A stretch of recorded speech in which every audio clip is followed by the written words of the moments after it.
Hey, what's going on, guys? It's Robert Kelly, aka the Dude, aka the King of Zoom. Thanks for checking out the Calta and Kelly YouTube page. We hope you like what we're putting up there. Make sure you go to patreon.com/Robert Kelly and sign up over there, because every week we put a show, an extra show. Friday show, only Patreon. And we also have the JO party on Saturday night, only Patreon. That means you, all the fans, get to come into a Zoom and hang out with us and all the other ladybugs.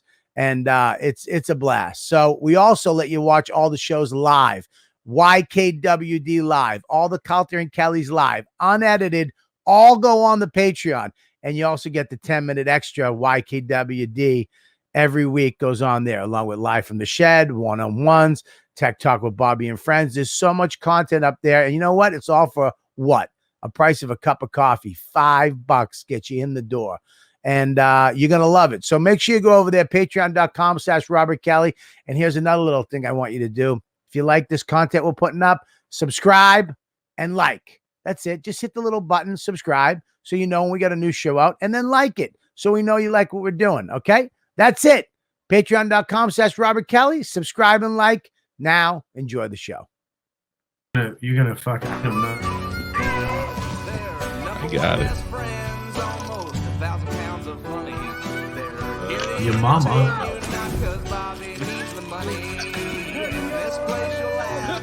I love you.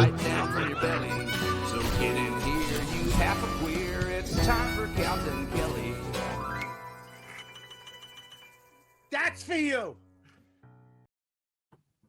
What's up, everybody? Robert Kelly. Did Dawn kick you out? No, Dawn did not kick me. It does look that way, right? It looked like you're in a hotel and sad and lonely. You got one bed for your food, one bed for your sleeping. One bed for my food. You don't want jail. You don't want jail on the food bed. No, I am up in the White Mountains in New Hampshire. We had to go look at my land and meet the guy because, I don't know what I don't know what we did. The land is beautiful, though. I can't. The table is turned now. We're to come up here to look at my land. I'm a landowner of White Mountains. It's beautiful, but we actually hiked it today. We walked up the back, and we could have went for another 2 hours. And thank you. Mike just lets people in now in the middle of a conversation. Yeah, I feel like I'm interrupting. Yeah, Mush didn't even keep him in the parking lot. It's like, I feel like, we have no fucking segue or nothing. No. He just lets them in the fucking room. Jesus Christ. I gotta be honest with you. In this case, it might be good because I think we're gonna have so much shit to talk to Vinny about. We may need the full hour. Vinny, I'm Mike. Nice to meet you, buddy. Yeah, Mike. Good to meet you too. I've heard some really good things. Oh, yeah. I Bobby's been telling me about you, and I didn't. There's so many things to dive into. How long were you in the FBI? 11 years. What now? Give me an idea. Like, where do you start out? You're local, like regular NYPD, and then you go to FBI, or do you just like? Yeah, no, I was a comic before, which was the first comic to get into the academy. No, I was a technology guy. Barely a fucking comic now, you cocksucker. Yeah, well, thank you, thank you. Let's get that out of the way. Say, Julie loves when you humiliate. Julie's here, by the way. She says hello. Now now you're encouraging her to humiliate me. She loves it. His wife is a lawyer, and she's an 11. Oh, really? Good for you, pal. An 11. So, he's a good-looking kid too. She's out of my class. I know what I'm operating with. I just gotta. I'm verbally abusive enough to keep her around. Can't let her go to her head. Just enough. Make her think twice. You already give her syndrome. I was in the technology at a real young age. So my dad worked at IBM. So my dad was bringing home these dinosaurs, these computers back in the 80s. So my brother and I just loved it, but no real idea of where it was going to go. It was just something he exposed us to, and that we fell in love with. And how much? Let me ask. I don't interrupt you, but how much tech? Like what? At what year was this? Like, what were you talking about? It was. I think I built my first computer in like '87, probably when I was around 12. My dad would bring home the parts.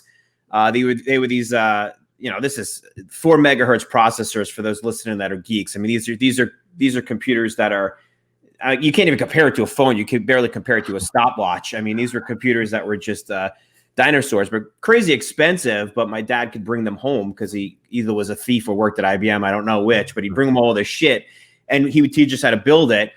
So I stayed with that, and then I started to become interested in the FBI probably around high school. I knew I was either going to prison or I'd have to go become some type of cop. Right. Those were my two options at that point. And so I went to college, and I spoke to a recruiter, and I want to qualify this. Nobody from the FBI recruits you, right? It's the number one most bullshit thing you'll ever hear from somebody. When you're an FBI agent, it's the number one most bullshit thing from insecure men that I hear when I'm out with my wife was, oh yeah, I was going to do that. They recruited me, but I'd want to stay at the sanitation department instead. It's got a better pension. You're like, yeah, it just sounds reasonable. So they were doing a job fair. And so they come to the campus and they talk to students. And he said to me, I shit you not. He's like, well, you're interested in this? I said, yeah. He goes, well, what's your major? And I said, like, computer science. He goes, I don't know about this computer stuff. I don't know if it's going anywhere. He goes, what else are you interested in? And I said, well, I've started taking some law classes and I love them. He's like, that's your ticket. Law school's your ticket. I'm like, shit, that's an expensive ticket, to get into the FBI. Yeah. But he was old school, and he knew that 1/3 of FBI agents at the time were lawyers, 1/3 were CPAs, and 1/3 were like diversified, random shit. So, if you didn't want to go to law school or be a CPA, you can't just go from you can't go to John Jay and get a degree and come in as like an entry level, like a street FBI guy. Secretary. Yeah. No, you could come. I was in the mailroom at the FBI for 4 years, and then one day I caught a case. Yeah, I figured it out. The case of the missing stapler. Then they put me on the street.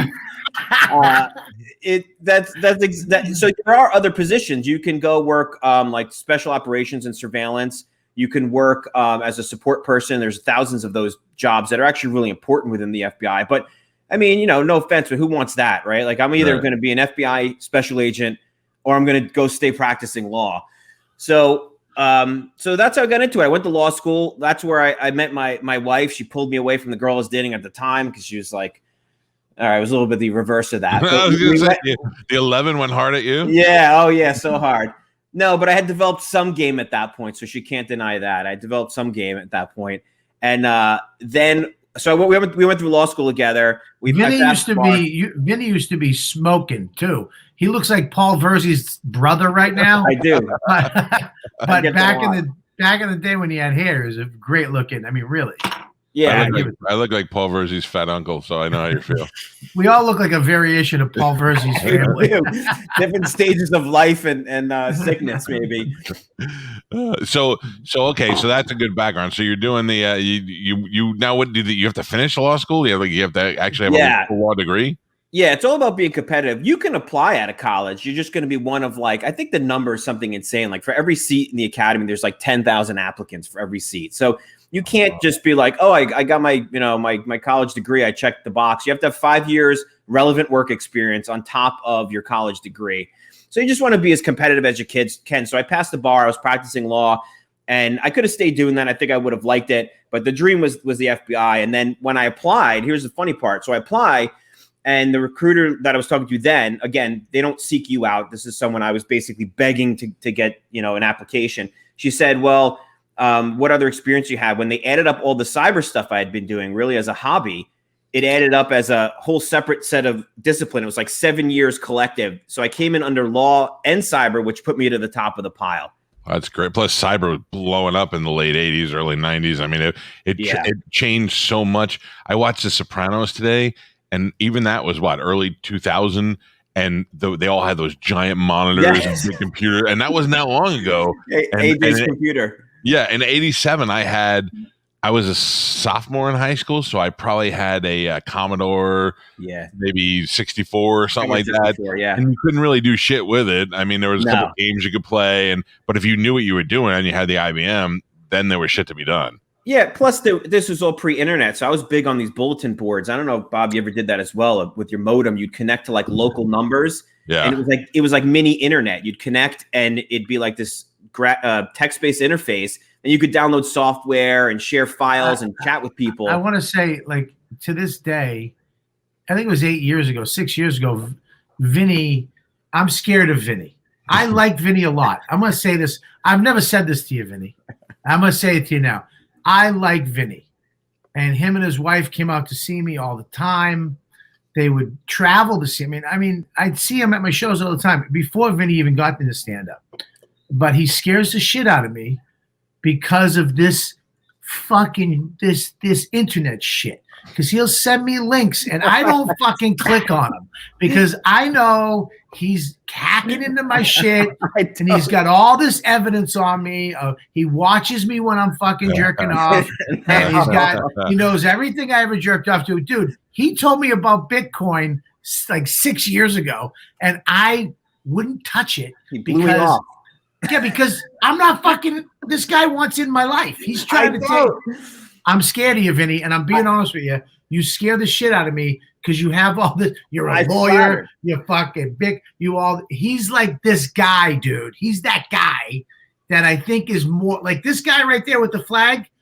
I think he's Russian. I think he's more than he is. Can you tell me the next Bitcoin now? I'd like to know that. That would be great. It's still Bitcoin. You haven't missed it. We could talk about it, but I remember sitting in my squad area in the FBI probably around 2012 or 13 when Bitcoin was around $50 and we were all going, oh, we blew it. We totally missed it. Because we were talking about all going in on a Bitcoin miner. You couldn't even really buy it back then.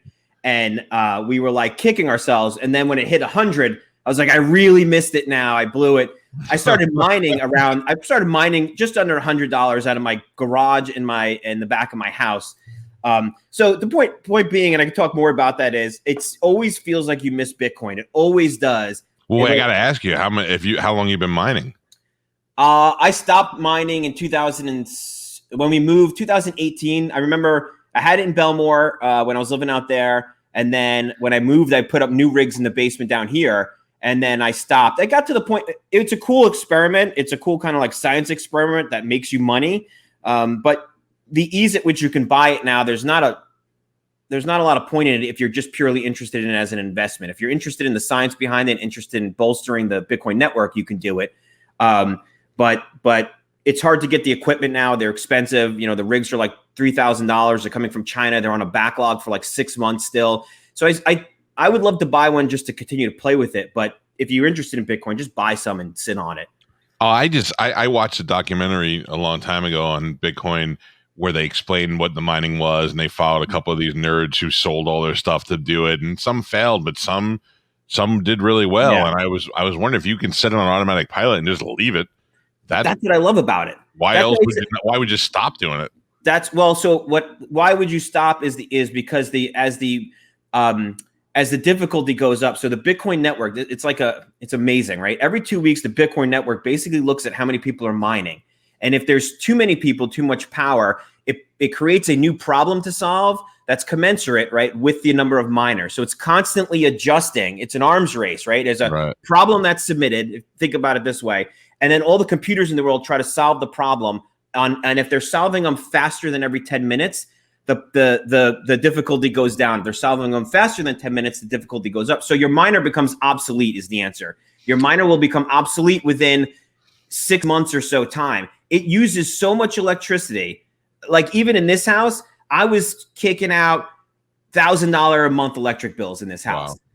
And like hiding them in shame from my wife because you're barely breaking even on the money you're making then.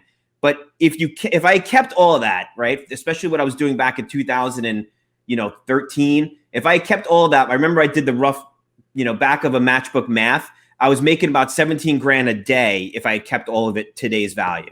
Wow. Every single day, if I had kept all my Bitcoin, I would have been making $17,000 a day if I had kept it. So now, and I know you're not here to be a financial advisor, but now with the science, I mean, you're buying Bitcoin, you're buying Bitcoin Cash, you're buying Litecoin, Ethereum, and then there's some that just put you in the blockchain that aren't even really coins. I don't even know what the fuck those things do, and I own a lot of them because some other nerds told me to buy them, so I buy them, and I'm making money on almost everything so far. Yep.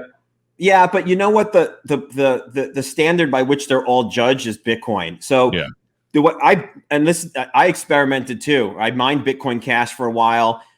There's a lot of perceived benefits to Bitcoin Cash, but the bottom line is that Bitcoin's moved from this sort of cashless, peer-to-peer cashless system into a store of value like gold. Right. And that's something that to me means that the future of Bitcoin is so we're so far along in the progress of getting it to be adopted as a real store of value, as a hedge against inflation, that all the other ones are interesting, but for them to overtake Bitcoin at this point, I just don't think it's going to happen. Can I ask you a question? I'm not the smartest fucking guy. We all know this, right? I haven't noticed that. I just don't understand what the fuck you're talking about. Okay. I can make it super simple. Can you? I'm talking super simple. Yep. So, gold, right? You know, gold is used as a store of value for the most part. We use it for jewelry, but we used it for computer components back in the 60s and 70s and 80s, but no one really uses it for that anymore. Gold is a store of value because society has decided through our financial evolution that these shiny fucking rocks are valuable because they're somewhat rare, right? You can't just walk out in the street and find them. So at some point, as civilization evolved, we said, hey, we're going to trade these shiny rocks for things like food and for things like horses. And everyone agrees that X amount of shiny rock gets you X amount of food, X amount of horses, right? This is what we had to do as we evolved as a civilization because we didn't have computers, we didn't have technology, right?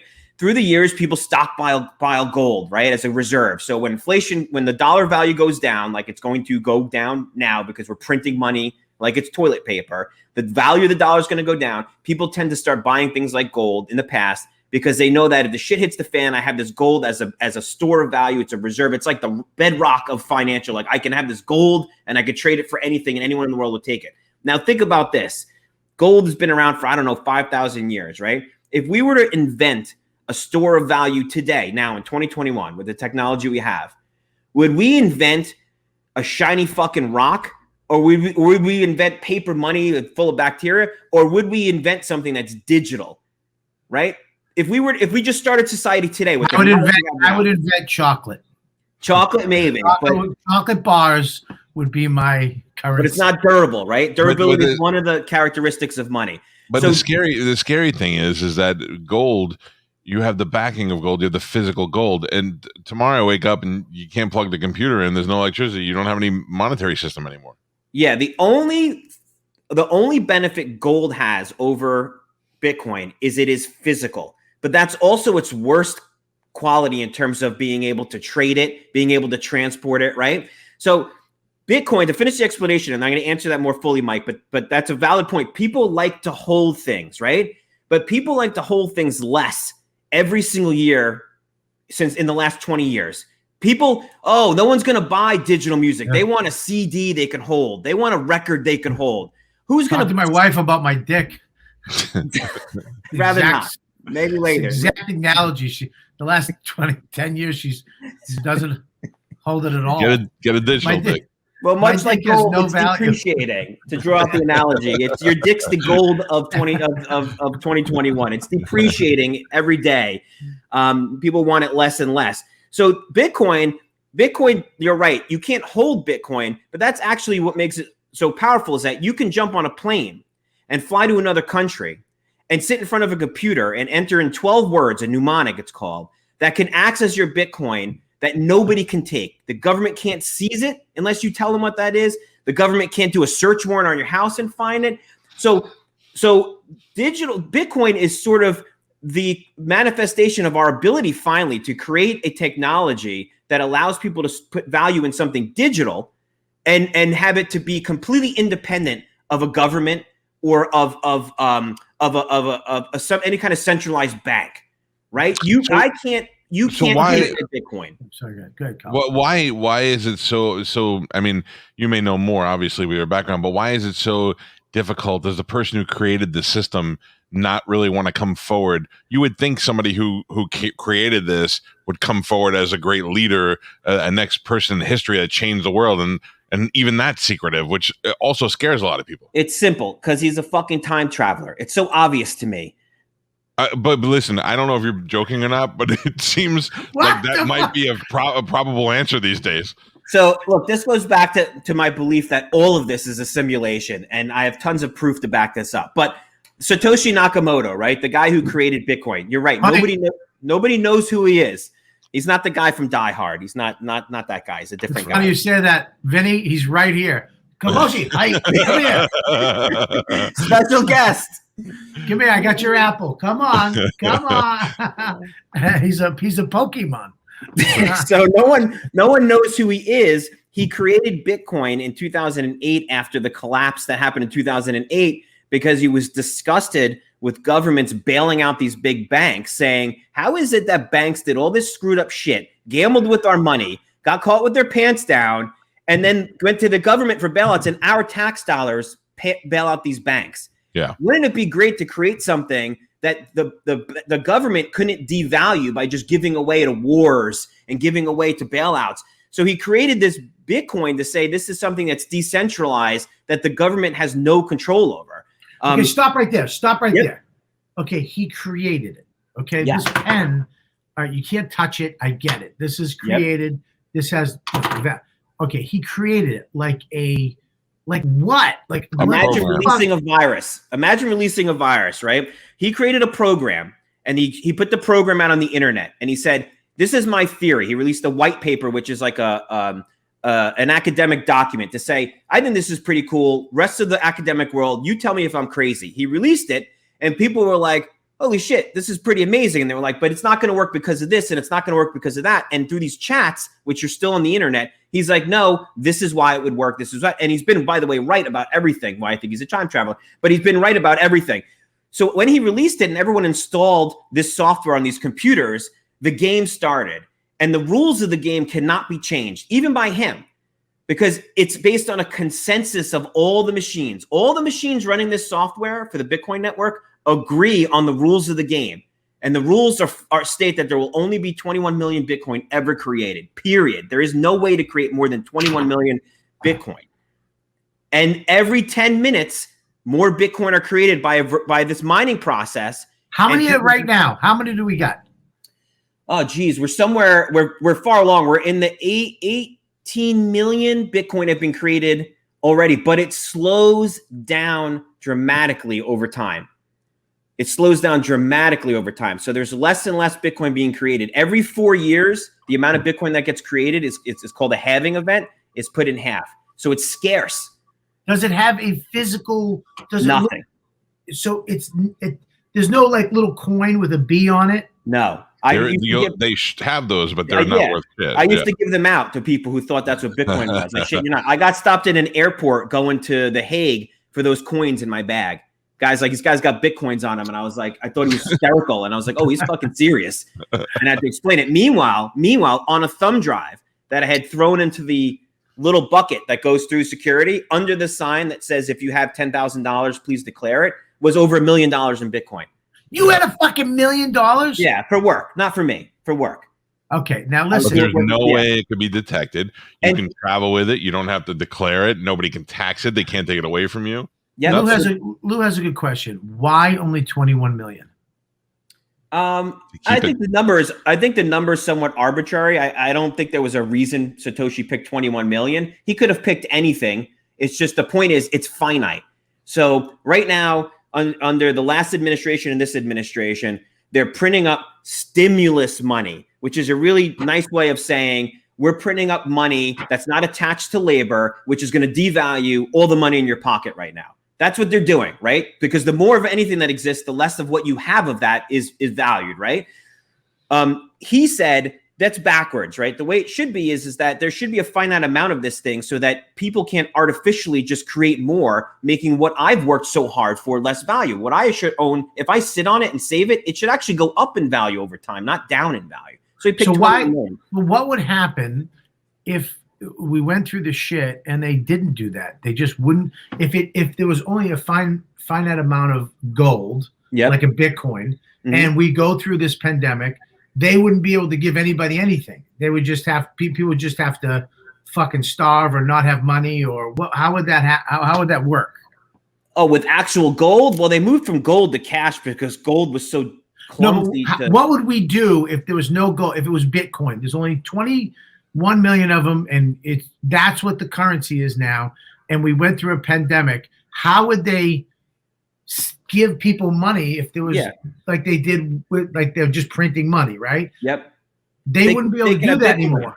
No, so the government could have Bitcoin, right? The government could mine Bitcoin. The government could buy Bitcoin, and some governments have already started doing that. I mean, Miami is going to be like the city of Bitcoin, right? They're going to start paying people in Bitcoin down in Miami, or at least part of their salaries if they want it in Bitcoin. They're going to start using it as part of the system. So it's basically, I don't want to say globalist because I'm not like a globalist type of person, but it could be a world type of currency. So nobody can screw with it. It's hard money. They say it's hard money. It's fuck you money. It's you can't make more of this to make what I own less valuable. And it's because of that, at where we're sitting at 59,000, I know it sounds like a lot. You don't have to buy one. You could buy $5 of Bitcoin. But when it's sitting at 1 million or 10 million, everyone's going to be going, I was a moron because at 60,000, I thought it was too expensive. And and it sounds crazy to say, but I've said that. And I've had friends that I've told to get into this, and they've said that from $100, $1,000, $15,000, $20,000, all the way to here we are. So now the important thing to look at is, like you said, Miami and the other countries that are actually using it as accepted currency. Tesla, Elon Musk really fucked a lot of people because he was tweeting about that Dogecoin. He was getting everybody all distracted with it. And the minute Bitcoin dipped, he bought $1 billion worth of Bitcoin and fucked everybody. Yeah. He could take his ugly truck and he could shove it up his ass with his fucking electric cars. No, but seriously. So why did he fuck everybody? Because he waited till it tanked and he was promoting other coins. And then when it didn't tank, but it went down. Yeah. And then he bought $1 billion worth of it. Had he come at it and said, hey, next week I'm buying $1 billion worth of Bitcoin, everybody would have rushed to buy it and it wouldn't have been worth as much. So he was like, fuck all you idiots who bought my flamethrower and any other piece of shit I put out there. So let me ask you about the time travel thing, because I'm obsessed with this. I've not only am I convinced that both billionaire celebrities can time travel, but I've written a fourth movie in my head to the next Back to the Future. There is, if this was somebody, what's more likely, a civilization smarter than we are, an advanced civilization, dropping that into this fish tank to see if these idiots could figure it out, or somebody that's time traveling. Then if it's somebody that's time traveling, you'd have to look and see who benefited the most from it. You know, if they went back and put it out there, then you got to look for the guy who's got the most Bitcoin and go, that's the fucking guy who did it. If his goal is financial gain, and believe it or not, you know, everybody's goal is financial gain and blowjobs. Those are the only two goals. Not if we evolved so much in the future to where we realize, because that is everybody's every movie's ultimate goal is that you realize that love and being present is more valuable than anything in the world. Every alien is, glows with love and some horse shit. It's Star Trek: The Next Generation. I don't know if you guys watch that, but with the whales. Yeah, it's Picard when he likes to lecture, his quasi-socialism. And he's like, we've evolved beyond financial needs and we just operate for the search of knowledge. A little bit of bullshit, but I do think that as we go down the road, and it's really technology that's going to get us there, because the minute you have a replicator in a house that can create any food you want, then you can start talking about, the search for just knowledge, because there's going to be no needs anymore, that you're going to have all of that. So then it's going to be needs. If I had that, there'd be needs for bigger pants and bigger shirts. So don't kid yourself. Our future, I think, is more like WALL-E. Just all fat motherfuckers floating around a ship. And empty. So that'll be a big part of it. What was your involvement in? Bobby told me you were involved in Silk Road and taking down the dark web and things along those lines, or involved in getting some people. Now that's something through watching the documentary that I have no reason. I still couldn't figure out. People would say dark web, and I'm like, okay, well, I don't understand what the need is. Why? But I'm not buying drugs. I'm not trying to buy Puerto Rican kids, so I didn't really know what I needed to go to the dark web for. But I understand. You're not trying to buy Puerto Rican kids. No, not at those prices. But what is it mostly that the FBI's involvement was in? Was it the trafficking of drugs? Was it? Yeah. Is that what it was mostly? Yeah. So the dark web was created by, which is also called Tor, the onion router, which was created by, I think it was the Department of Navy. It was called. Of course, the government created this thing for good purposes. It was they wanted to be able to take advantage of the internet, but in an anonymous way. So you guys remember when the internet came out? Initially, everybody thought this is so anonymous until some guy like makes a bomb thread or opens up a drug market on a www page and is arrested 5 minutes later. And then people are like, oh, this isn't anonymous at all, right? It's very easy to figure out who's running a website. So if you have people operating in other countries that the government's speaking to, like assets or sources, let's say you had a Chinese spy, an American spy in China that was talking to you. If the Chinese government looked at their devices because they have no expectation of privacy there, they could figure out very easily that they're communicating with someone in the United States. They could execute that person, right? Yeah. So Tor was created really to allow this anonymous communication so that people can talk to one another without anyone who looking at the computer being able to figure it out.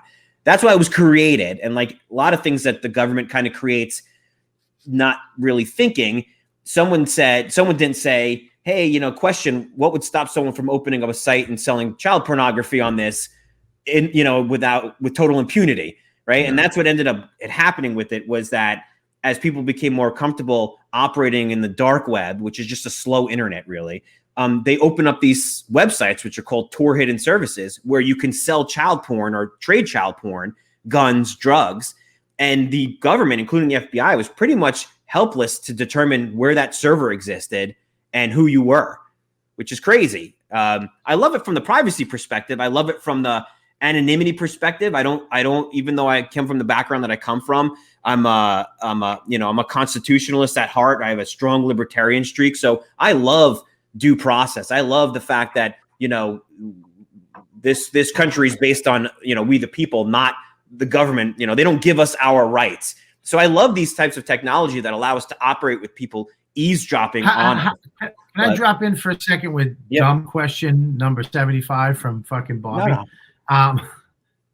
Okay, so you have the regular internet that the Safari, the Firefox, and all that is out there. That's when I go and look up a chair, and all of a sudden the chair is in my feed on everything, and I'm getting emails about a chair, right? Exactly. Okay, so now the dark web, like is there a certain place you have to go on your phone, or do you have to do it on a computer? And then how does that protect you? Is there certain functions in it that won't allow? How does that work? Why is it different than Firefox? Is there something on my phone so I can get some fucked up guns and drugs and porn tonight? Sure. Yeah. So download a Tor browser. It's called. You can download them on your phone. You can download them on your computer. It looks like Mozilla. It looks like Firefox. It allows you to access these websites that end in .onion. That's the ending. Instead of .com, it's .onion. How it's different is that it's a separate network within the internet, right? So you have the internet, which is all these servers and computers. There's a subset of computers that are operating in a way that anything connecting to it can only go through this browser, right? To make it simple, it can only go through this browser, through this type of connection. And the connection is based upon layers of encryption. So to give you an analogy, if I send you something through the mail, right? And I open an envelope, you can see where it's from, you can see where it's to. And if somebody at the post office or the FBI wants to look in it, they can see the content of it, right? It's probably the least secure way to communicate. By and large, most of what we do on the internet is similar to that. We're shooting shit out all the time. And if anyone really wants to look at it, for the most part, they can look at a lot of this.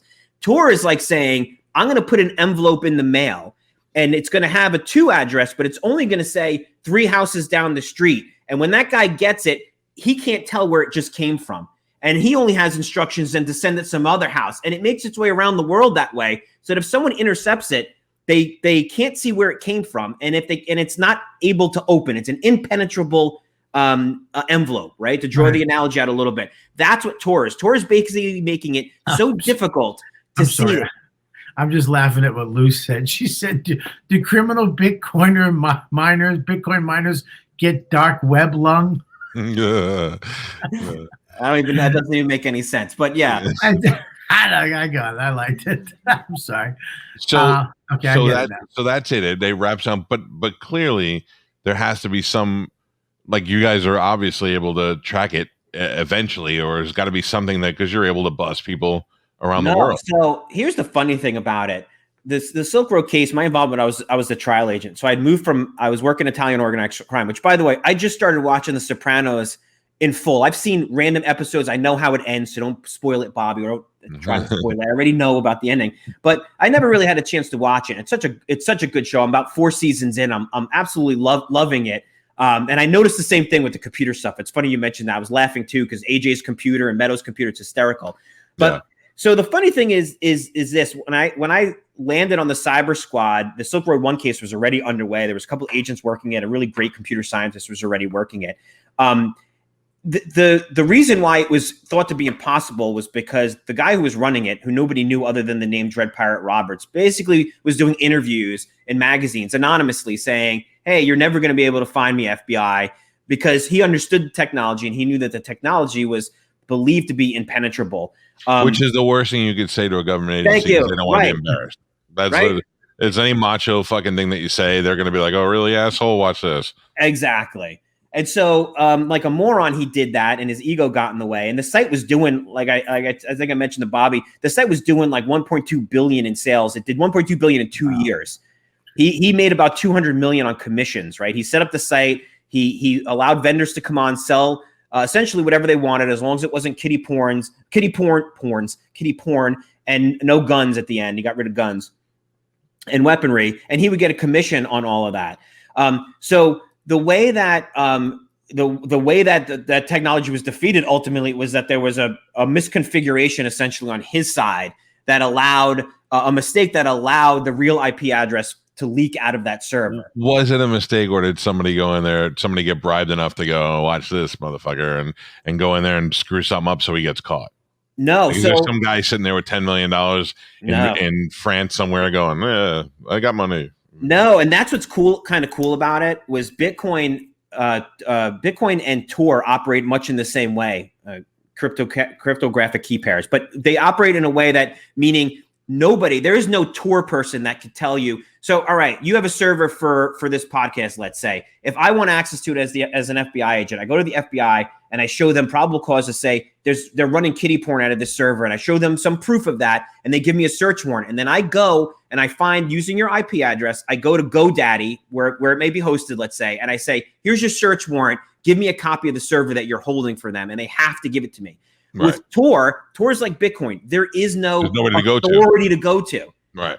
It exists in the ether, right? So, but I mean, what I was saying was not that, but like, look, you find a guy who's worth $200 million, and you find a guy who works for him who's also doing interviews, and you find your way to him. Eventually, you can connect to somebody and offer that guy, say, hey, fuck this guy's configuration up so that we can get in there and track him. Or did he genuinely make it a mistake?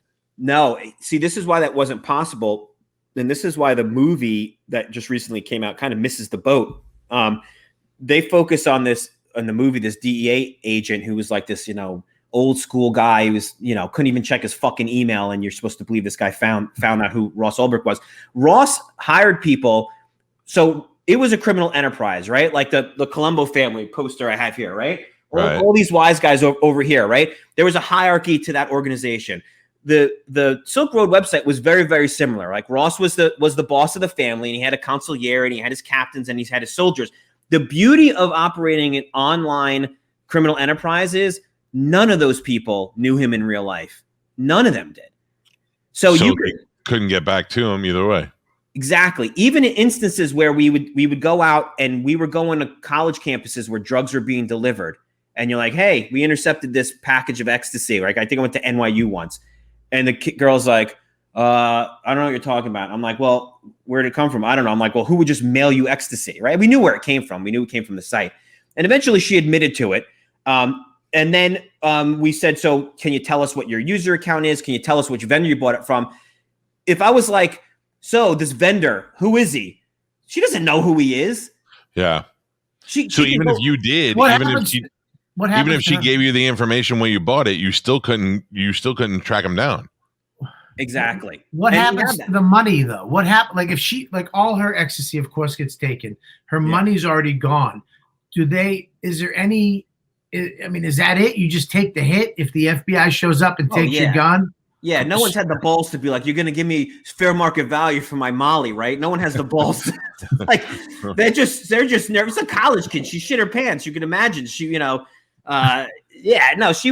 we said to her, look, we know what this is. Like, she was lying to us. And we said, we know what this is. We just need you to tell us. But can I ask you a quick question? Yeah. Is the people selling the Molly, are those guys like nerds like you on the other end? Who are just, or is it like the cartel? Is it like it's mostly people. It's younger people who grew up with the internet, so had a good understanding of how the internet generally works. Who also sell drugs. I don't think it converted anybody. There wasn't anyone who was like valedictorian that started selling, Afghan heroin on the site. There's not going to be a Bad Boys 4, is what you're saying? No. But some guy like you making gazillions of dollars on the dark web, sending Molly to teenage girls all over the world. It was people who were already in selling drugs and liked the idea of Tor and the anonymity and said, wait a minute, you mean I can sell this without going out on the street corner and worrying about getting robbed and vice versa? And that's why I talk about all the crazy shit. It's really a 10-hour discussion about, but the things that people focus on about the case about Ross being framed, which is ridiculous. Those are like missing the point. There was a point made. There was a valid argument that hosting a site like this maybe can decrease violence a little bit because people are not selling drugs in the street anymore, right? Yeah. That girl who bought that Molly, she didn't have to leave her dorm room. There is a valid argument for that. It all falls apart in the end, but that's the things I think that are interesting to me about the site. Not he was framed because it's so ridiculous. I didn't think he was framed. I was questioning whether somebody gave him up. But what about I just read an article over the weekend about him, and I know it was one-sided, but being held unfairly, that he's been held this whole time and he hasn't had due process and blah blah blah. And what is the deal there? No, I don't know. He talks about that a lot. I guess it's the fact that he's getting used to being in prison. I mean, so he was arrested. He didn't want to cooperate with the FBI, which is his right. I think he thought and maybe even probably had the odds in his favor that he realized that the technology used in this case is so dense. Imagine trying to explain this to a jury, right? Yeah. I mean, Bobby, you're joking around about your reaction and everything, right? I would have a hard time explaining to the average juror like how the fucking regular internet works, let alone how Tor works. I would have a hard time explaining how fiat currency works, let alone Bitcoin. So he was probably counting on that as my guess. As maybe like, oh, this would be so confusing. The problem is we had so much evidence and he was caught with his laptop open, logged in as Dread Pirate Roberts, and on there, like a totally non-street smart person would do, which he had no street smarts. He had everything organized. Like there was a folder called aliases, and it was all his aliases he used to set up the criminal enterprise. He had a folder for his top members, right? The equivalent of his captains and soldiers. He had their passport photos scanned on his computer because he asked for that to them so that they knew that if they fucked him, he would find them and kill them. And if he had shut the lid, the machine would have been encrypted and we would have likely never have had that. What happened to all his Bitcoin? What happened to all his money? We sold it. Oh, you fucking cunt. We sold. One of the guys. Yeah. You told me one of the DEA guys, he actually stole it, right? So yeah, and this is where the story gets all messed up and the movie focuses on this, and they say, hey, there was corrupt cops in the case. Yes, there was corrupt cops in a case against Silk Road, but where people confuse this is that every agency on the planet had a case on Silk Road at the time. Right? When I did Silk Road 2, I did that out of The Hague in Europe with 26 countries. They all had a case against Silk Road 2, right? Same thing with Silk Road 1. Every federal agency had a case against them. Every local agency had a case against them. Those guys at the DEA and Secret Service had nothing to do with the FBI New York case. It was just a separate case. They flipped a vendor on the site. They found out who a vendor was. They flipped him, and then they stole all his Bitcoin. They didn't steal Ross Ulbricht's Bitcoin. They didn't steal the site's Bitcoin. They stole this guy's Bitcoin when he cooperated. It's the same thing as if I went out and cooperated a wise guy and I said, hey, that $3 million, that's ours now. That's the government's. And then I just fucking went home and bought like a Maserati with it. That's basically what they did. It was You're such a wop, a Maserati.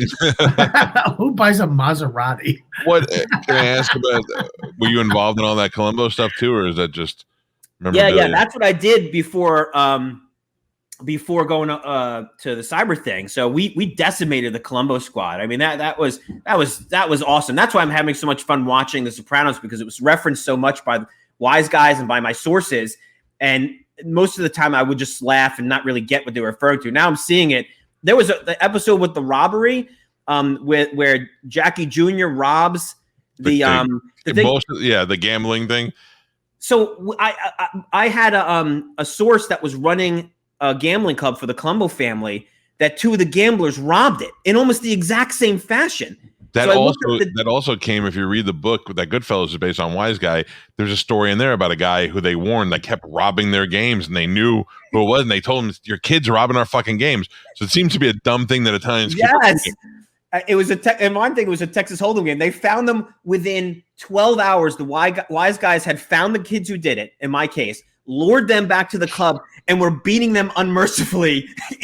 Within 12 hours, the jig was up. Within 24 hours of that, they were calling the FBI to protect them from the wise guys.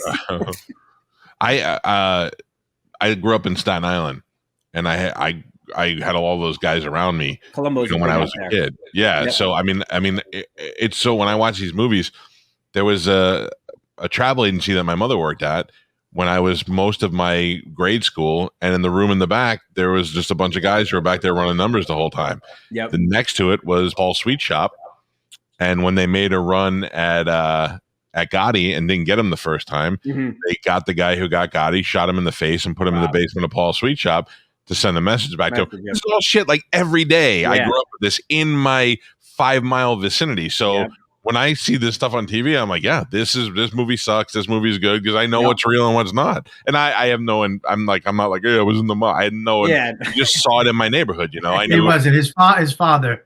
My father was a corrections officer. Very questionable. Nobody that the FBI ever looked at. It's no doubt a part of American, Italian American history. I'm first generation, so I think I'm fascinated by that as well, because my parents came here and took a decidedly different route, right. and they landed in Brooklyn when they came here, and part of the reason they left Brooklyn was because Brooklyn was out of control with this stuff. So I think it's fascinating. I think my one critique of The Sopranos is the whoever they had as a consultant for the FBI stuff really didn't work OC or didn't work sources. Like, they're like constantly yelling at their sources in the show. They're treating them like shit. Like, why would anyone ever cooperate with the FBI? The guy who has to turn big pussy, Tony's best friend, is constantly yelling at him like he's a bad girl. You guys stop fucking around, Sal. We're not paying for this bullshit, Sal. Like, it's the exact opposite. And so real life is you have to establish a rapport and a relationship with these people, because they're putting their lives in your hand. And you have to put them in a position to feel comfortable telling you everything. So I used to tell people that you have to be their father, you have to be their brother, you have to be their best friend. You're forcing them to turn on their closest confidants. Yes. And then know that their life is on the line. Yeah. I got to tell you, I moved down here. I'm in Tampa, Florida now, and I moved down here in 89. And I kind of feel like I moved with the mob, because I moved down here and there's an entirely new mob that's connected to those guys down here, and they own valets and all that stuff. And I'm like, Jesus Christ, it's everywhere. And I love to watch it from afar. Same. And I'm so glad that in my whole time of being poor as a kid, I never got suckered into doing, because I would have been the one that wasted easily. I had nobody was going to come calling if they would have had and I'm glad I never beat the shit out of the wrong kid when I was younger and all that stuff. It's scary. It's a fucking scary life. It really is. Yeah. It's fascinating. There's another, listen, Vin, like I told you before, I don't trust you.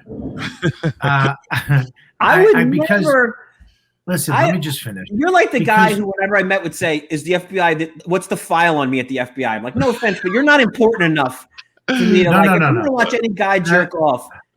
There's 100 other guys I'd rather watch jerk off than you. That actually hurts my feelings. I don't, Just being honest. That hurts my feelings. But what I'm saying is that Vinny, you're a lawyer, you're FBI, you did this whole thing, you got Bitcoin, you were mining for Bitcoin. And then you got into stand-up comedy. You started doing stand-up. Now you're a stand-up. And then there's this other thing that I found out about you, which is kind of mind-blowing to me. It's another thing of why I don't know if you're the most interesting guy or you're just a killer. You're a murderer. Mike, he goes out into the like I bushcraft. I have 15 bushcraft knives. I've used one of them twice. I have axes. I have all the gear. I have 4 tents. I have everything. I've been out 3-4 times, and most of the time with more than one comedian, and the other 2 times with very fit people, Ari Shafir and Joe List. You say fit. I just say malnourished. Well, yeah, I was being sarcastic. So, I mean, I'm not fit either. Believe me, they had to stop every 8 minutes. Are you all right? Are you okay? Do you want me to carry your bag? Check his pulse. Yeah, it's a fucking nightmare. But the other thing that I was smart about, I brought a fucking a net for my face because there was a lot of black flies. Smart. Right. So this guy, Mike, goes out into the woods with nothing, by himself for days. Listen to me. I'm gonna say that again.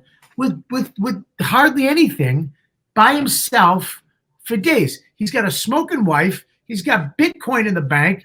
He's an FBI agent. He fucking he's a lawyer. He's got a house. He's got kids. He's a stand-up comedian. And then he goes out into the woods by himself for days.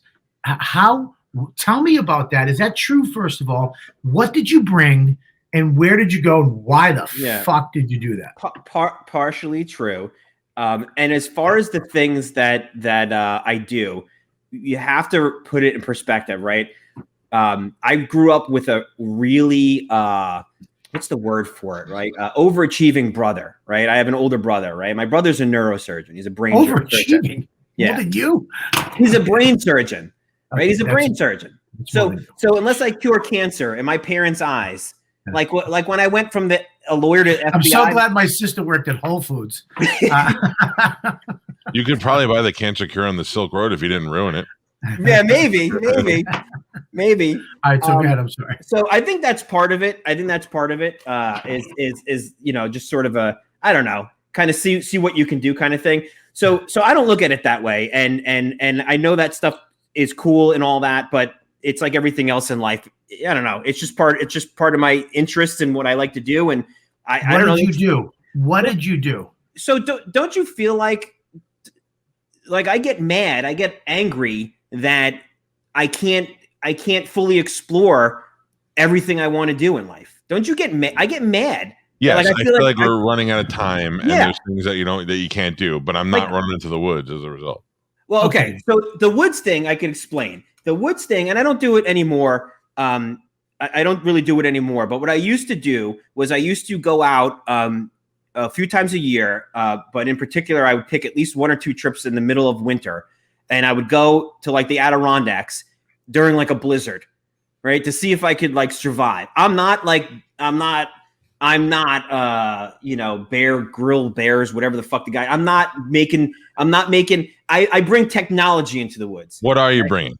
So I bring one of the things that I was fascinated with that I had to try was a SteriPen. A SteriPen is a pen with an ultraviolet light bulb that you can scoop water out of a river and it will make it clean. It will basically using the UV light kill the bacteria. It'll kill the bacteria, but it won't filter the actual fucking dead bugs and shit. So you run it through a stage 1 filter, get all the stuff out, and then you do that. So that's something I would bring. So I bring in minimal amount of water because I know that when I get where I'm going, there's going to be a stream where I can melt snow, for example.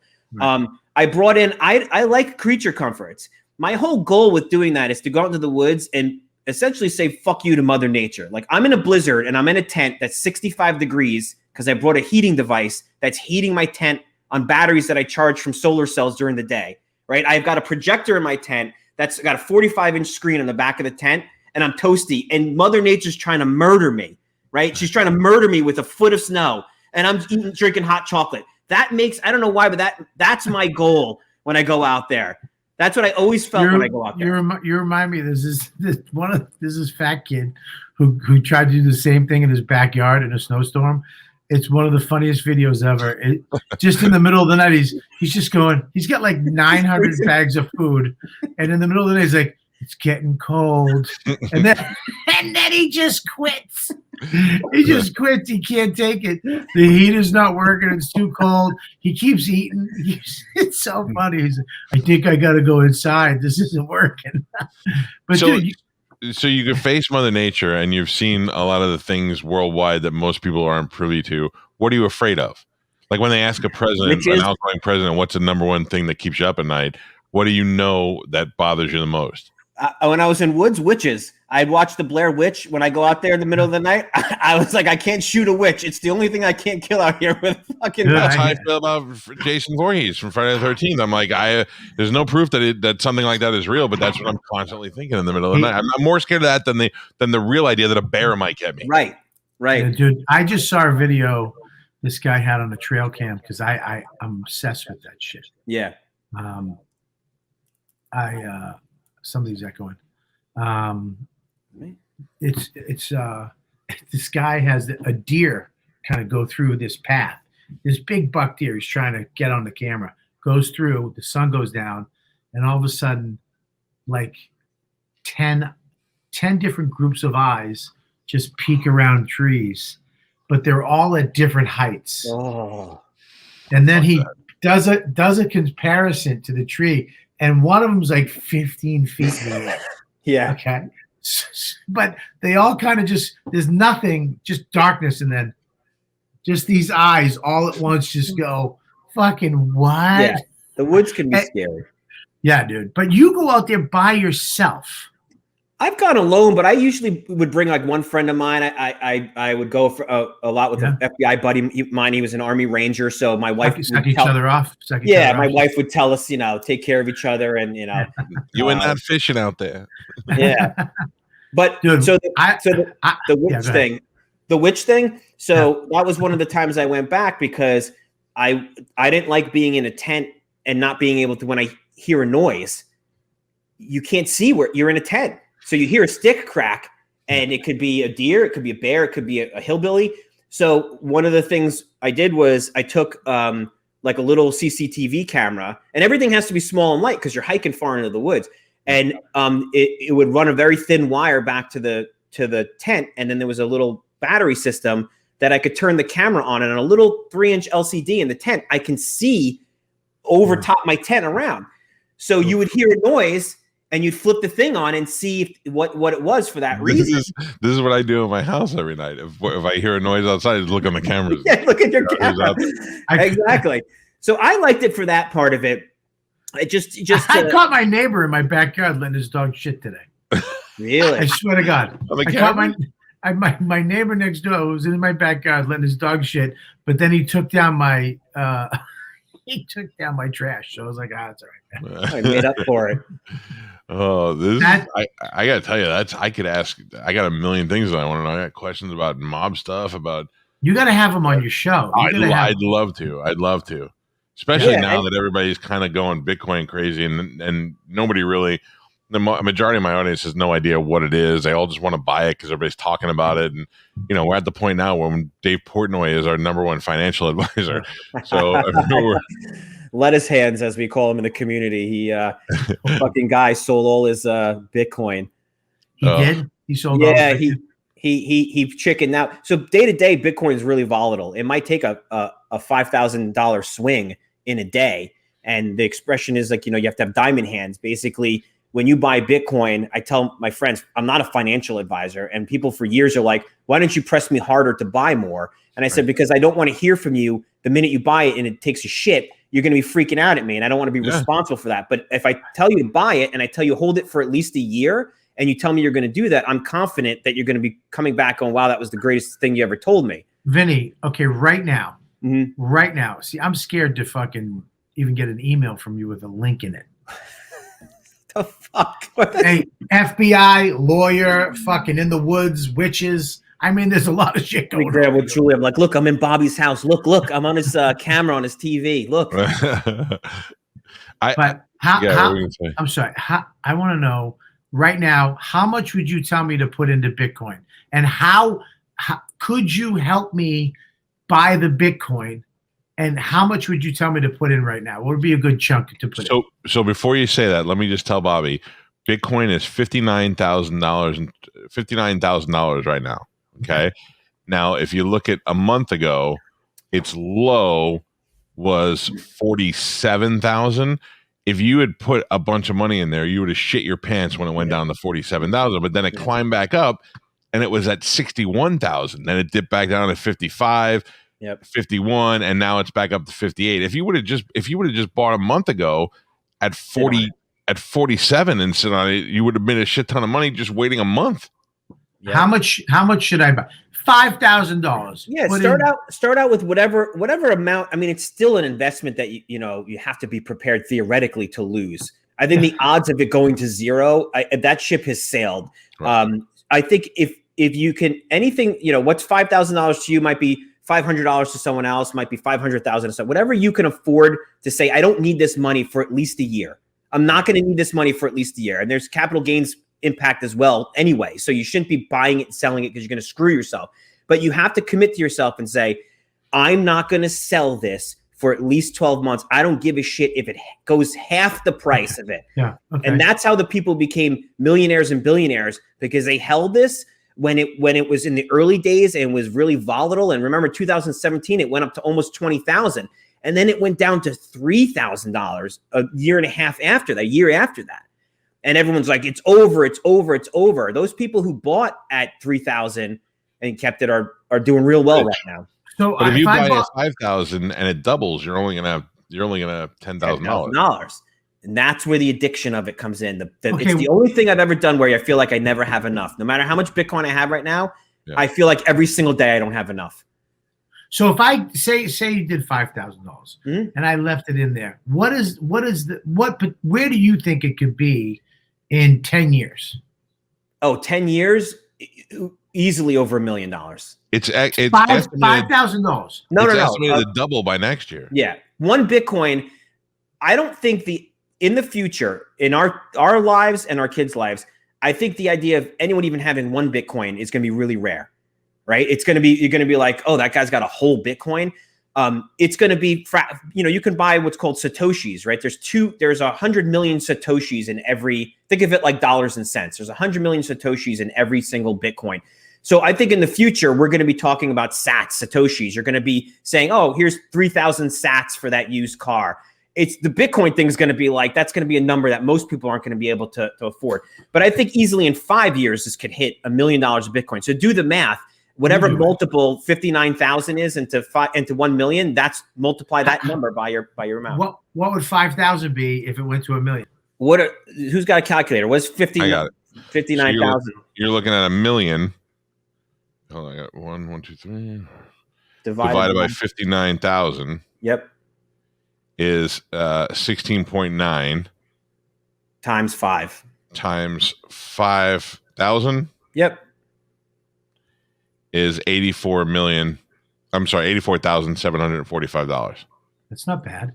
Right. It's great, but if imagine you took $50,000 and put it in there. It's like, so this Dogecoin, I've put pennies in there, $500. Yeah. I have like 22,000 shares of it. Yeah. If it goes to $1, I've made a shit ton of money. If it goes to $10, I've made a fucking future. I've made a retirement fund. If it does what Bitcoin does, I'm by jets. Yeah. I mean, it never will. And that's the thing. All those other coins, and I hate to say this, like basically there's two kinds of people. There's Bitcoin, what's called maximalists, right? They're people who, there's Bitcoin and there's only Bitcoin. And then there's shitcoiners, they call them. And that's every other coin that's out there. There's 8,000 other cryptocurrencies. Literally, there's like 8,000 other cryptocurrencies. They're all trying to kind of catch up to Bitcoin in one way. I'm not going to deny that there are certain aspects of other cryptocurrencies that may have advantages. But what we're talking about here is as much of technology as we are branding, right? The Bitcoin brand is on the next level. For it's battle tested. Bitcoin has been pronounced dead like 400 times and counting. Bitcoin has been attacked technologically, politically. It's like the fucking Terminator, Bitcoin. Every single time, say that's the end of the Bitcoin bubble, it comes back and it doubles and it triples. So when you're buying Bitcoin as compared to those other ones, you're buying something that has seen some shit, right? It's the guy with the scar on his fucking face. Like that's the guy you want to go into a fight with, right? The guy that's smoking a cigarette right before he goes into a fight. These other cryptocurrencies have their advantages. They have their pluses to them, but they're not battle tested the way Bitcoin is. And so don't buy Doge or whatever it is.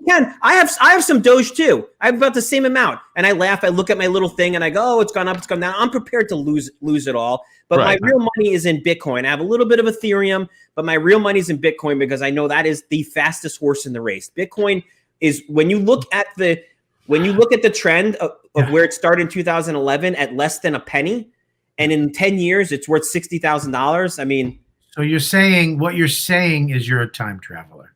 I work. I don't know. Worth $1 million in 5 years. For him. Yes. No, if I was a time traveler, I would have kept all of my Bitcoin. I mined the shitload and I sold a lot, right? Stupidly, I sold it for a 10x profit. That if I had kept, I would have made a 1000x profit. Can I borrow one of your Bitcoins? You can't borrow it. You either have it or you don't. So no, the answer is no. Can I buy one? Yeah, but you don't need me. I could walk you through setting up an account. Winklevoss twins run Gemini. You can buy it on there. Go to Coinbase. That's what I do. I do through Coinbase, and it's easy as shit. Yeah. If I buy Bitcoin, it's all coming down. I'm the man. It will. It will. I tell everybody when you buy it, be prepared. It will take a dump the same day you buy a significant amount. It does. That's why I don't want to move to Florida because I will just tank Calta's career. Something will happen. I'm sorry. All right, listen. Can I ask you one more thing before you go? I have an 8-year-old daughter who plays Roblox, Minecraft, and I have a buddy who's a cop who part of his job was the cyber force, and he used to tell me, not so much on Roblox, Minecraft, but in other online games, how that has become the online trading source for pedophiles and things along those lines. Is that still the case? Should I be watching for anything? No. So I have a 9-year-old myself. He's on those games as well. Joseph's not 10. He's 8. What? Oh, 8. Sorry. Way too long, buddy. I don't know. I said 9. He's a time traveler. Leave him alone.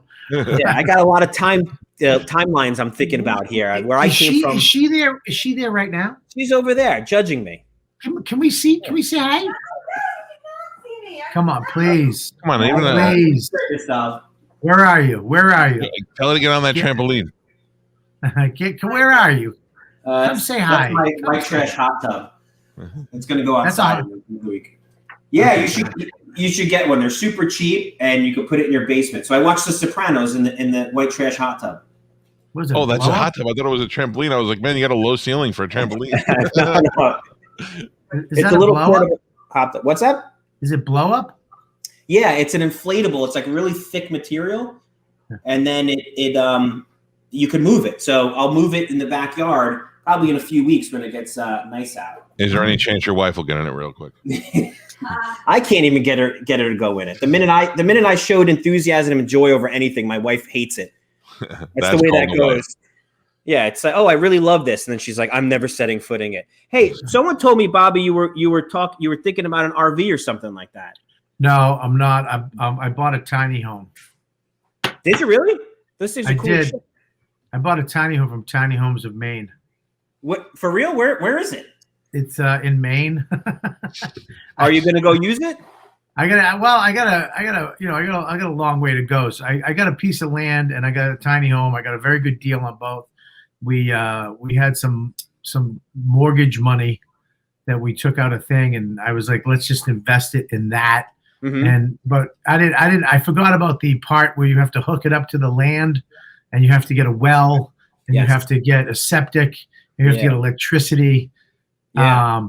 And I forgot I was married to a fucking a yenta who doesn't want to shit in a fucking compost toilet or light candles at night. You Right. know what I mean? Yeah, my wife, she's like, I thought we were going to live off grid. Like we're just going to park it on a piece of land and, plug a generator to it and shit into a bucket. And he's like, no. So I don't know. We're out here now. I'm in New Hampshire right now. I went and met with the guy today, and then another guy came down. He's like, "This is wetland," and I'm like, "Oh fuck." Oh no, it's fine. It's not. It's Bobby, not. we have a little bit of breaking news for Vinny. One of your guys has passed away. G. Gordon Liddy died at the age of 90 tonight. 95. Nice. Wow. I went the distance. So I want to go out in the woods with you, buddy. We should go bushcrafting together. That, or what I was going to say is, so a few years back, I bought an RV, and it's got a lot of the same elements. I love the idea of, like, again, this exploring, right? Getting in an RV and just driving like out west. But that's not something that I have to work up to that. But if you're interested in that still, I take my 8-year-old. She says 8. I say 9. I take my 8-year-old all over the place because he loves the RV kind of life. So we go to like Hershey Park in it. We'll go to all sorts of cool places with it. So if you're ever interested in that, I love it. You get in the thing, you drive out, you get to a campsite, you hook it up. You basically have all the amenities, right? It's a double slide out. Yeah, I know what I'm not a moron. I know what an RV is. I mean, what the fuck, Vinny? I mean, I don't know what Bitcoin is or the Silk Road, but I know how to fucking plug in an RV, you jackass. I mean, it's got a steering wheel and blinkers. I understand how it fucking works. I did an RV before. Listen, no, but I would love. We should go out and camp and suck each other off. You know what I mean? Would you want to go like on a hike like that? Yes, I'm going this summer. We're trying to film this thing in the summer called Comedy Camp. I'm going to take 5. I have this production company that's going to film it. We get 5 comics go up to the woods for 5 days. Oh, that's awesome. Yeah, and we have put them through the ringer. There's no cell phones, no internet, minimal camera, GoPros attached, 24-hour video, awesome. Trail cams, and then see what happens. So, yeah, no, that sounds awesome. That's part of it too. The no cell phone thing's great. You're not part of the no, I know. I would definitely. No, I'm kidding, dude. Maybe. I mean, maybe you'd be good on it. We'll talk. But sure, we should definitely. I would do both. I would do both, man. Listen, like I said, you're a very interesting guy. And and he's a funny comic too, Mike. He's a surprisingly, it bothered me too. He came in one day, can I do a guest spot? I'm like, oh, here we go. This is gonna be, and he does good. That's great. I mean, of course, why not? He's got that older brother that's a brain surgeon. Why would he fail? He's got a fucking 11 over on the couch. All the time travelers, they got everything. They do. Yeah. You and Mike Calta would be such good friends. You guys are so similar.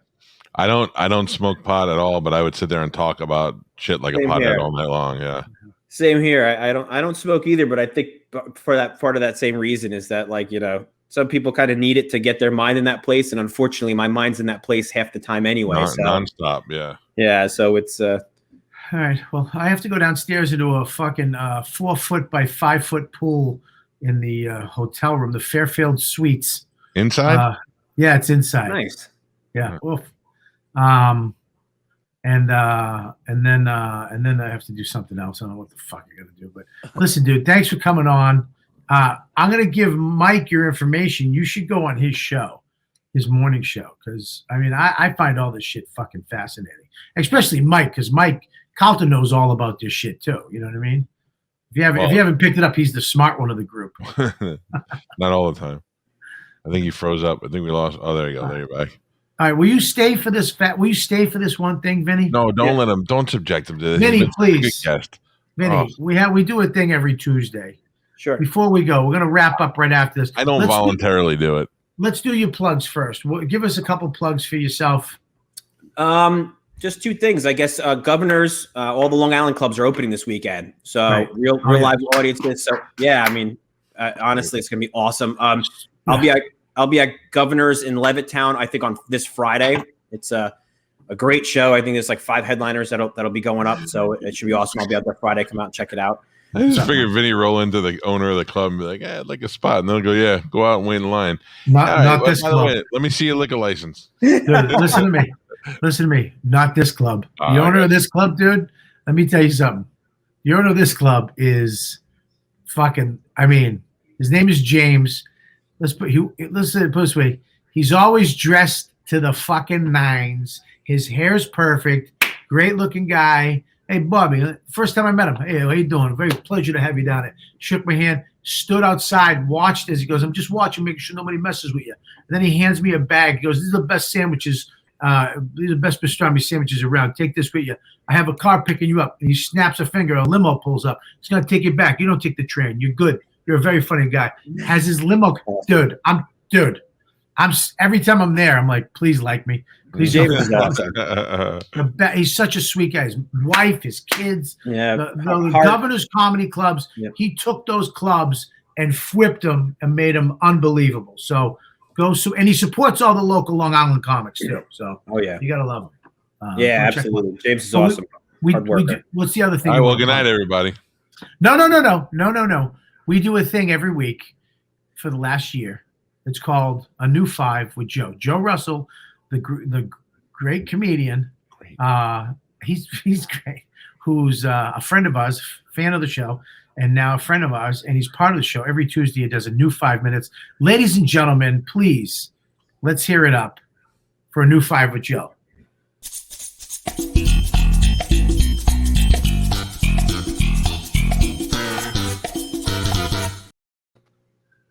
Hi, everybody.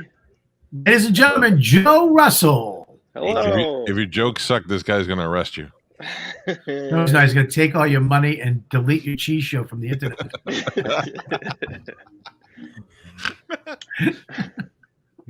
All right. I asked my girlfriend when she was out to pick up Pine Sol. Instead, she brought back Mort Sol. I said, how am I supposed to wash my floor with a 90-year-old Jewish comedian? She said, they told me everything he does is clean. And you might learn something. Woo! See, the problem is you're off to too good of a start now. Now you're not going to be able to hold up to all of that one. I give that one apple. Yeah. I've got some more cleaning product jokes. I've always liked scrubbing bubbles, but as a kid, I was disappointed when the little scrubbing bubble dudes didn't come out of the can, like in the commercial. I said, come on, dudes, reveal yourselves. My dad knocked on the door. He said, what are you doing in there? I said, I'm waiting for the little dudes to come out and clean the bathroom. He said, have you tried Mort Sol? Right off the cliff with that one. Wow. My tongue. I felt that in the back of my tongue. Well, you know, they say Mr. Clean causes cancer. Well, sure, look at him. I think the terrorist group, ISIS, should become good guys. That way they could call themselves Nisus. I can hear my wife drying out, by the way, from here. I can hear her. Me too. One time I was in a crowded club. Crumbum said he had a callback with the fucking box. I wonder if your wife stood up when, is this real? Very good. What? One time I was in a crowded club and I saw a girl across the bar mouthing something to me. I went over there. I was like, hey, baby, what are you saying? She said, nothing. I was eating a spoon of peanut butter. All her friends laughed. She thought she was being smooth, but I thought she was a little chunky. And I got out of there in a jiffy. Then I went home alone and busted a fluffernutter.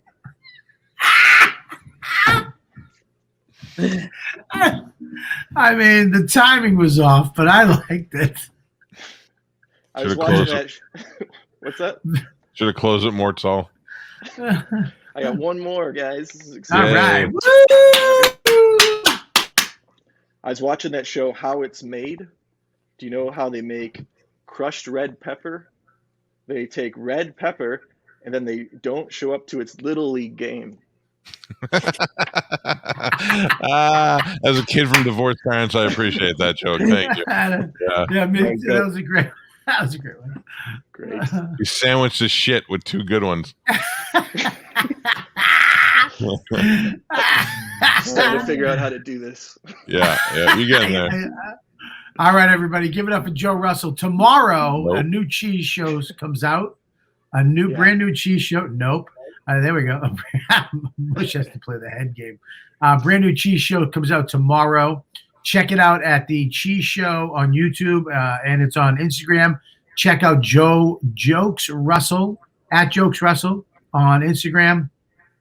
It's one of the you should check it out.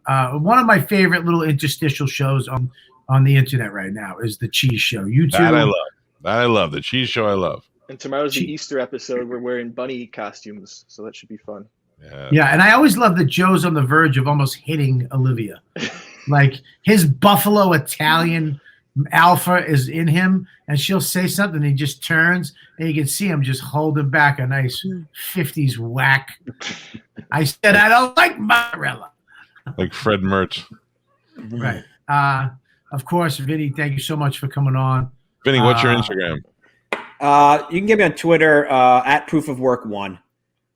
It's my brand new virgin Twitter account, so go easy on it. And you finally got in the Twitter game when everybody else was getting off it.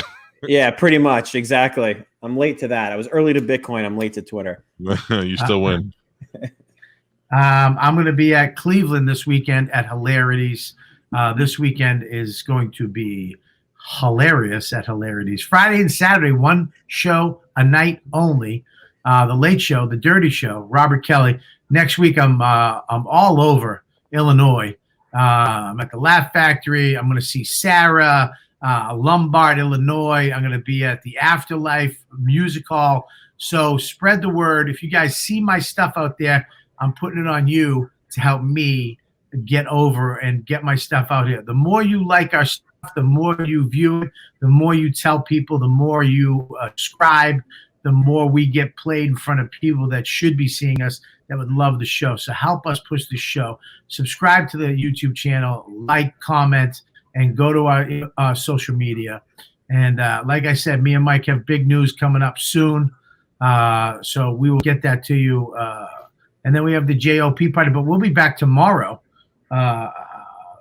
Tomorrow, what time tomorrow? Early, right? Early tomorrow because you're traveling and I got kids and tomorrow's gonna be real early. So if you can't watch it in the early day, you'll see it later on the YouTube and the Patreon and all that other stuff. Yeah, make sure you check out Mike V. Suarez. Right, Mike? At Mike V. Suarez on Instagram. This weekend I'll be with Giannis Pappas at the Addison Improv. Kicking butt. All right, Mush is kicking it. And make sure you check out the Mike Calta Show on the Bone app or go to the actual Bone. You just go right on the Instagram, right on your phone. That's where I go. Hit the button, play. I listen all the time. It's the best morning show on radio, hands down. Bam, I said it. And JOP will be Easter themed this Saturday for you guys. Go to comicwearables.com. I know there's a lot of talking right now, but it doesn't matter. Go get your Calta and Kelly shirt. Look at that black one. Boom. Comes with a sticker. Oh, I got my stickers today. You got them? I got them today. I didn't know what the hell they were, and I opened up. I was like, look at that. Beautiful.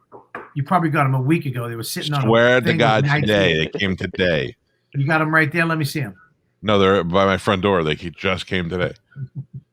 We already put one up at Hooters. Oh, you did? All right, good, man. You like them? They look good, right? They look great. It's so fun. I love that blue around them with the ladybug, rocking and roll. All right, there, guys. We're going to be back tomorrow at 11:30. Correct, Mush? Okay. You said 11 before, but 11:30, whichever works better 11, for you. let's do it. I'm sorry, Mush. I made a mistake. I'm not a time traveler. Oh, no problem. No problem. Whatever you guys need, I'll be up. I'll be here. We'll get the show to the ladybugs. I love it, buddy. I'll be here, and you'll be a queer. Let's see you tomorrow. Bobby, leave your What's up? laptop open tonight, just make sure it's facing your bed. I'm not kidding, dude. I'm fucking frightened. Leave it open. That's all I'm saying, please. All right, I'll see you later. Bye, See you guys. See you guys.